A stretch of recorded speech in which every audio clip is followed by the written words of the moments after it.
no es un problema que deba resolverse, sino una realidad que debe experimentarse. Hay un momento en el camino espiritual en que el mundo empieza a parecer distinto. Los colores son los mismos, las personas siguen con sus rutinas, pero algo cambia en la mirada. De pronto, lo que antes parecía normal ahora parece un teatro. Ves las máscaras, percibes las ilusiones, sientes el ruido escondido detrás del silencio de las multitudes, y es allí donde comienza el verdadero peligro, porque ver lo que otros no ven puede parecer un don, pero en realidad es una prueba de soledad, de lucidez y de valentía. Ver la verdad sin perder la ternura quizás sea el mayor desafío del alma despierta.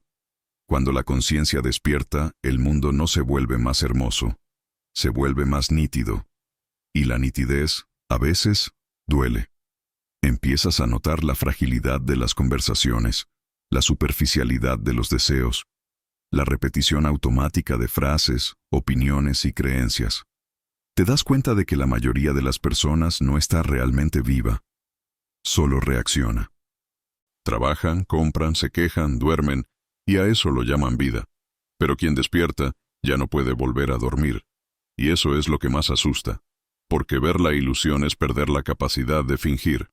Alan Watts decía que despertar es como si el universo abriera los ojos dentro de ti.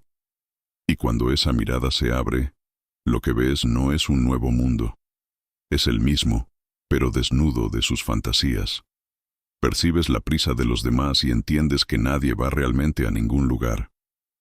Ves la búsqueda constante de éxito, estatus y validación, y sientes un vacío extraño al comprender que nada de eso es real.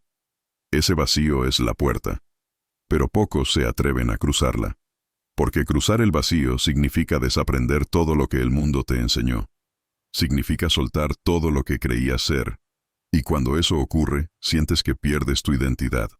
Algunos lo llaman crisis existencial, otros despertar espiritual, pero en realidad es el mismo proceso, la muerte de quien creías ser. Y como toda muerte, duele. Duele porque no solo muere el cuerpo, muere el personaje, muere el yo que fue creado para agradar, para ser aceptado, para sobrevivir. Por eso, quien despierta suele aislarse. No por arrogancia, sino por necesidad. El ruido del mundo se vuelve demasiado fuerte, la superficialidad, insoportable, y el silencio se convierte en el único lugar donde aún se puede respirar. Pero en ese silencio algo empieza a nacer. Una nueva percepción, una nueva mirada, la conciencia de que el mundo exterior nunca fue el problema. El problema fue cuánto creímos en él. Despertar no es ver más cosas, es ver las mismas cosas, pero sin el filtro de la ilusión. Y cuando eso ocurre, notas algo que antes pasaba inadvertido. La mente colectiva. La humanidad entera piensa, siente y teme como un solo organismo. Nos creemos individuos, pero la mayoría repite los mismos patrones, los mismos miedos, las mismas frases que escuchó en boca de otros. La mente colectiva es como una corriente subterránea que arrastra a todos los que no han aprendido a nadar dentro de sí. Cuando comienzas a ver más allá de esa corriente, descubres un precio oculto. La lucidez te separa. Y esa separación duele. Duele ver a los demás sufriendo por cosas que ya no te hieren. Duele observarlos luchar por reconocimiento, discutir por tener razón, competir por una felicidad que no existe en ningún premio. Y, sin embargo, no puedes explicarles lo que ves. Porque la verdad no se impone, solo puede ser descubierta. Alan Watts decía que intentar despertar a los demás es como hacer cosquillas a alguien que no quiere reírse. Puedes hablarles del océano, pero si su mundo cabe en un vaso, te mirarán con miedo o burla. Por eso, muchos que despiertan se sienten extranjeros en su propio entorno. Empiezan a hablar menos, a observar más, a elegir cuidadosamente dónde colocar su energía. Comprenden que no se trata de convencer, sino de vivir en coherencia. Y eso, aunque parezca simple, exige una enorme fortaleza interior, porque el mundo no premia la conciencia, premia la distracción, premia al que corre más, al que grita más, al que aparenta saber aunque no sepa. Y quien decide no correr, no gritar y simplemente ser, pasa a ser visto como un extraño. Algunos lo llaman locura, otros lo llaman iluminación. En realidad, ambos pueden tener razón. Depende del ángulo desde el que se mire. El precio de ver demasiado es perder el derecho a seguir dormido. Ya no puedes odiar con la misma facilidad. Ya no puedes juzgar sin sentir el eco de tus propias sombras. Y ya no puedes mentirte con las mismas excusas. Esa es la verdadera carga del despertar. La conciencia no puede ser olvidada. Una vez que ves, no puedes no ver. Una vez que sabes, no puedes no saber. Y ese conocimiento, aunque liberador, también puede volverse un fuego que quema. Por eso, los sabios del pasado buscaban el equilibrio entre el ver y el sentir, entre la lucidez y la compasión. Porque sin compasión, la verdad se vuelve fría. Y sin verdad, la compasión se vuelve ciega. Comprender demasiado puede aislarte, pero comprender con el corazón te conecta con todo.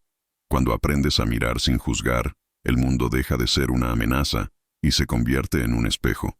Cada persona, cada gesto, cada ruido, revela algo que aún vibra dentro de ti. Y entonces entiendes, el peligro no está en ver lo que otros no ven. El peligro está en olvidar que tú también formas parte de lo que ves. Después del despertar, surge una nueva trampa, más sutil, más silenciosa, más peligrosa que la ilusión inicial. No se trata del ego que busca dinero, poder o aprobación. Se trata del ego que se disfraza de sabiduría. Cuando comienzas a comprender la naturaleza ilusoria de las cosas, es fácil caer en la tentación de creer que estás más allá de los demás. Empiezas a sentirte diferente, más consciente, más despierto. Y sin darte cuenta, el ego que antes se alimentaba del reconocimiento, ahora se alimenta de la espiritualidad. Ese es el peligro más invisible del camino, el orgullo del que cree haberlo comprendido todo. Porque el despertar no convierte a nadie en maestro, apenas revela cuán poco realmente sabe.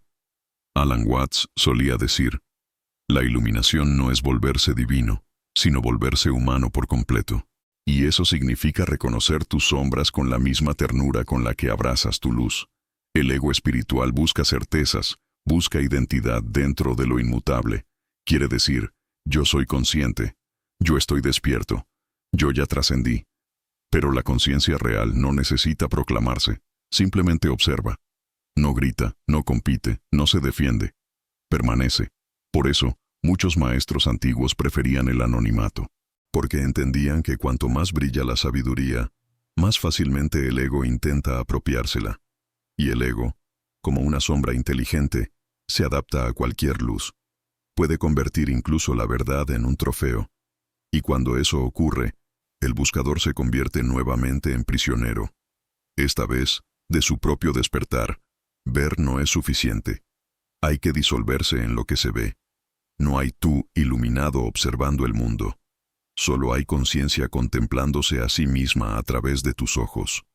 Cuando comprendes eso, la necesidad de tener razón desaparece, la urgencia de enseñar se suaviza, y el deseo de ser comprendido se transforma en silencio, porque la sabiduría no se demuestra, se encarna, y cada gesto, cada palabra, cada silencio, se convierte en un reflejo de tu estado interior. Pero si permites que el ego se adueñe de tu despertar, tu conciencia se endurece.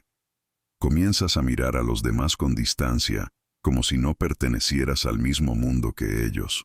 Y en ese instante, la ilusión vuelve a atraparte. Solo que ahora lleva ropajes sagrados. El verdadero sabio no huye del mundo ni lo juzga. Camina entre todos, pero ya no se confunde. Escucha, pero no reacciona. Ama, pero sin poseer. Sabe que cada alma, incluso la más dormida, está cumpliendo su papel en el gran teatro de la existencia. Y entonces, la comprensión se convierte en humildad. Ya no necesitas demostrar nada, porque has visto que no hay nadie que demuestre ni nadie que observe. Solo la vida, observándose a sí misma. Ese es el punto en que el viaje deja de ser una búsqueda y se convierte en un fluir. Ya no hay lucha, ni meta, ni deseo de llegar a algún lugar. Porque finalmente entiendes que todo ya está ocurriendo en el único instante que existe. Ahora, después de atravesar la soledad, la confusión y las trampas del ego, llega un punto en el camino en que todo se aquieta. No porque hayas encontrado todas las respuestas, sino porque ya no las necesitas. El silencio deja de ser una huida y se convierte en un hogar. Ya no te molesta el ruido del mundo, porque entiendes que también forma parte del mismo silencio. Ya no sientes la urgencia de cambiar a nadie, porque comprendes que cada ser está exactamente donde debe estar para aprender lo que necesita. Ese es el verdadero despertar, no el que te separa, sino el que te reconcilia con todo. El sabio no vive en una cueva ni en un templo, vive entre los hombres, pero con el corazón desatado del ruido. Camina por el mercado, escucha el caos, observa la prisa, y aún así permanece en paz, porque ha descubierto que la paz no está en la ausencia de ruido, sino en la ausencia de resistencia. El silencio del alma no es un lugar al que se va, sino una presencia que se lleva contigo. Está en la forma en que miras, en la manera en que escuchas, en cómo eliges no reaccionar ante lo que antes te hería. Comprendes que el mundo no necesita ser cambiado, necesita ser comprendido. Y cuando lo comprendes, cambia por sí solo. Alan Watts decía que la vida es como una melodía, y el sentido no está en llegar al final, sino en saber bailar con su ritmo. Esa danza comienza cuando dejas de luchar contra lo que es, cuando sueltas la idea de control y permites que la vida respire a través de ti. El retorno al mundo no es una caída, es una expansión. Regresas no como quien se perdió, sino como quien finalmente se encontró. Ya no buscas escapar de la sociedad, ni del cuerpo, ni del pasado. Simplemente los habitas con más conciencia, con más ternura. Empiezas a ver belleza incluso en lo que antes rechazabas. La mirada se suaviza, el juicio se disuelve, y sientes que, por primera vez, el amor no es un sentimiento, es una forma de ver. El verdadero sabio no ilumina a otros, solo camina con tanta luz interior que los demás recuerdan que también la tienen. No enseña, inspira, no impone, refleja. No promete salvación, muestra presencia. Y cuando entiendes esto, la vida cotidiana se convierte en tu práctica espiritual. Lavar los platos, hablar con un desconocido, mirar el cielo antes de dormir. Todo se vuelve una oración sin palabras, porque ya no hay separación entre lo sagrado y lo simple. El peligro de ver lo que otros no ven desaparece cuando dejas de creer que tú eres quien ve. Porque en ese instante comprendes que no hay otros. Solo hay la vida, mirándose desde infinitos ojos. Y allí, finalmente, el silencio habla. No con palabras, sino con una comprensión que no se puede explicar. Que todo lo que fuiste, buscaste o temiste, ya estaba dentro de ti desde el principio. Si este mensaje resonó contigo, tómate un momento antes de irte. Respira. Siente el silencio detrás de tus pensamientos. Y si en ese silencio algo en ti se reconoció, escribe en los comentarios: veo, comprendo y regreso. Así, cada palabra se convierte en un eco que recuerda a otros que el despertar no es el final. Es apenas el comienzo de ver el mundo con ojos nuevos.